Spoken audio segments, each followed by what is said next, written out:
이제 주문을 낭독하겠습니다. 다수 의견에 따라 다음과 같이 판결합니다. 원심 판결을 파기하고 사건을 서울고등법원에 환송한다. 이상으로 오늘 판결 선고를 모두 마치겠습니다.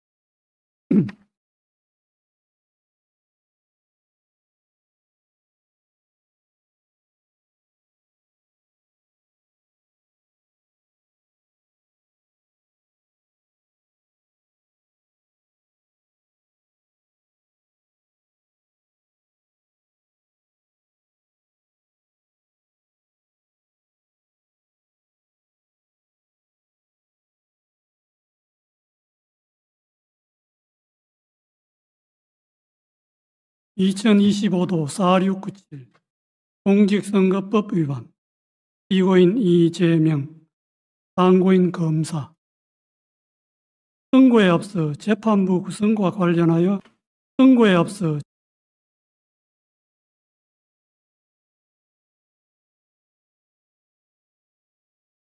자, 여러분 잠시만요. 일단 카메라는 제가 끈 상태고요.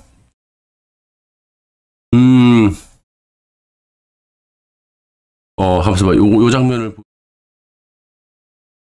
자, 일단은 2심의 무죄를 파기한 겁니다. 그래서 우리가 원했던 파기 자판은 나오지 않았지만 유죄 취지의 파기 환송, 그래서 고법으로 예상대로 돌리는 겁니다. 무죄를 파기했습니다.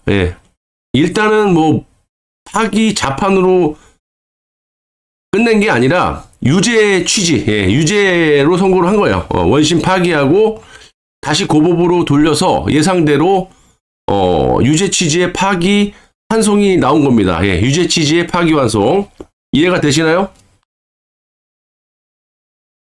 유죄 취지의 파기 환송.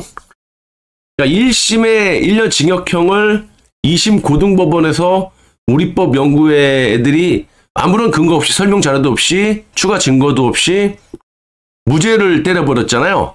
그래서 대법원에 이제 상고를 검찰이 했는데 조희대 대법원의 이 대법관들은 10대2 예상대로 2명의 확실한 자파만 무죄, 나머지 10명은 유죄. 그러면 따지고 보면 이제 13대2가 되는 거지. 유죄 취지의 파기 환송으로 결정 난 겁니다. 무죄를 원심 파기했습니다. 박수, 박수, 박수! 여러분 박수! 박수! 일단은 뭐 파기 자판으로 확실하게 끝난 건 아니지만 뭐 대법원에서 최대한 할 수 있는 건 한 거라고 보여집니다. 파기 자판은 너무나 이례적이고 또 이 사회적인 혼란이 또 야기될 수 있기 때문에 일단 제가 예상한 거대로 민주당의 후보 교체 하든지 말든지 이재명은 유죄니까 그리고 누굽니까? 유권자들에게는 이재명이 유죄다. 그러니까 잘 알아서 판단해라. 이겁니다. 그대로 제가 예상했던 대로 그대로 나왔습니다. 물론 저는 한 번도 바뀌지 않았지만 파기 자판이 나오기를 바랬었죠. 그렇지만 그래도 무죄가 나오는 것보다는 소름 돋을 정도로 이게 원래 이렇게 우리가 대법원까지 끌고 가가지고 이 난리 법석을 칠 상황이 아닌데 어쨌든 여기까지 오게 된 본질이 이재명이라는 놈이 무자비로 그냥 증인들을 갖다 쏟아붓고 또 각종 그 재판을 거부하고 피해 다니고 이런 식으로 거의 2년을 넘게 3년 가까이 끌어놓은 거예요. 그리고 윤석열 대통령을 내란 혐의로 이렇게 끄집어 내리고 갑자기 이제 대선이 잡히다 보니까 대부분에 살 수 있는 건 다 한 거예요. 물론 우리가 이제 1% 부족한 게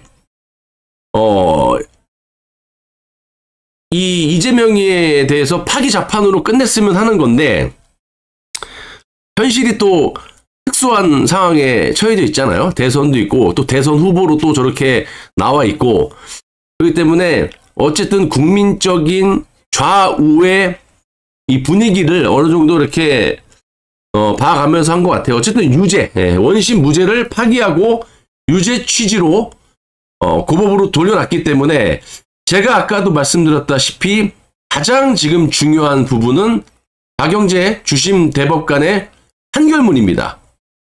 판결문에서 이제 그 헌법 84조 흔히 말하는 언제 이 선고를 확정을 질 것이냐 그리고 그 기일이 뭐 5월 10일은 좀 너무 촉박하죠.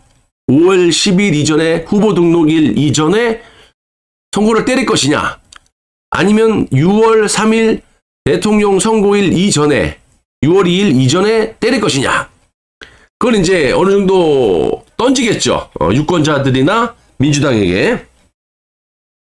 자, 그래서 헌법 84조는 뭐 저들이 말하는 건 미국 사례를 들고 있는 것이고 새로운 대통령이 된 후에 새로운 소추가 안 되는 거다. 즉 새로운 기소가 안 되는 거지. 지금 이재명이는 기소가 돼갖고 재판이 5개가 돌아갑니다. 그리고 지금 오늘 같은 유죄 판결이 났잖아요. 예. 확정만 지금 고법으로 파기환송으로 돌린 거지. 유죄가 나왔기 때문에 이제 유권자들은 이재명이를 뽑으면 안 되는 거죠. 그럼에도 불구하고 이재명을 뽑는다? 그거는 정말 있을 수가 없는 일이죠. 이 범죄 유죄 판결을 받은 이놈을 뽑아갖고 파기환송 기간에 후보로 이재명이 나와갖고 선거에 당선이 된다? 대통령이 된다? 그런 이후에 확정 도장이 찍히면 다시 대통령 선거를 치러야 되는 것이고 이거 안 되는 거죠. 이쯤 되면은 이제 민주당에서도 후보 교체를 해야 되는 거고 그리고 이재명을 지지했던 아니던 유권자들도 정말 판단을 제대로 하셔야죠. 판단을 제대로 해야지. 유죄를 받은 놈이 대통령이 당선이 돼갖고 선고가 딱 잡혀버려봐. 유죄가 지금 났는데 도장이 딱 찍히면 또 내려와야 되는데 대통령을 또 선고해야 되는데 수천억이 또 깨지고 돈이 문제가 아니라 이게 나랍니까? 어쨌든 유죄 취지의 파기환송이 예상대로 됐고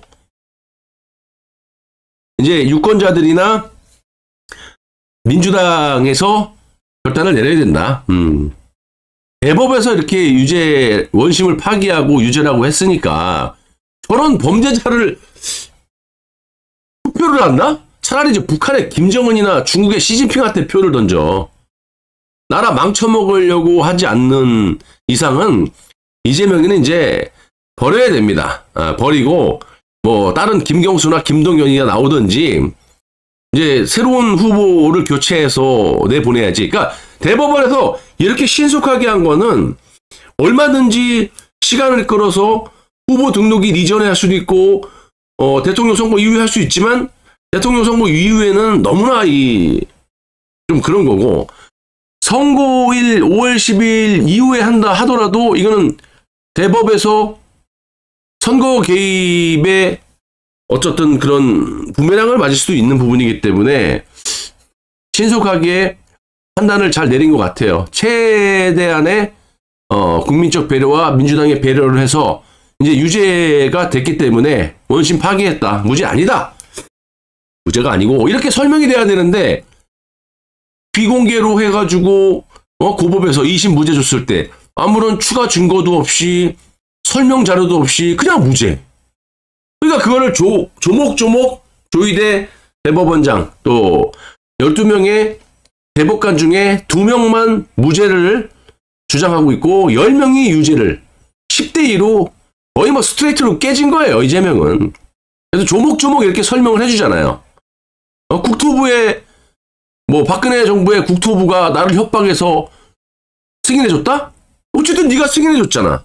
그리고 국토부의 협박이라는 게 있다라는 증거가 없어요. 되려 이 국토부 직원과 성남 이재명 시장 시절에 이재명의 성남시장의 그 성남시의 직원들 수십 명이 다 증언했잖아요. 국토부에 협박이 없었다고. 그런데도 불구하고 2심 고등법원에서 무죄를 줬단 말이야. 추가 증거 없이 아무런 설명 자료도 없이 그냥 무죄야. 그거를 그대로 지금 대법원에서 원심을 파기해버리고 유죄 취지로 파기 자판이 아닌 그냥 고법으로 돌려놓고 던진 겁니다. 민주당 니네들이 후보 개최라든지 이재명을 밀고 가든지 니네 마음대로 해라. 그리고 유권자들 알아서 판단하십시오. 이놈은 범죄자니까 찍든지 말든지. 우리는 그래서 제가 박영재 주심 대법관의 판결문을 주목해야 된다.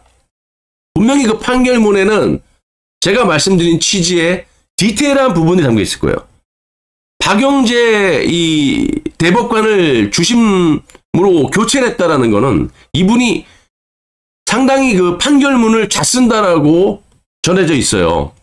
그렇기 때문에 이 판결문을 우리가 잘 봐야 된다. 어쨌든 유죄는 떨어졌습니다. 이재명에 대한 원심인 고등법원의 무죄를 파기하고 10대 2로 파기하고 고등법원으로 유죄 취지의 파기 환송을 한 상태. 이제 판결문에 우리가 귀추를 주목해야 된다.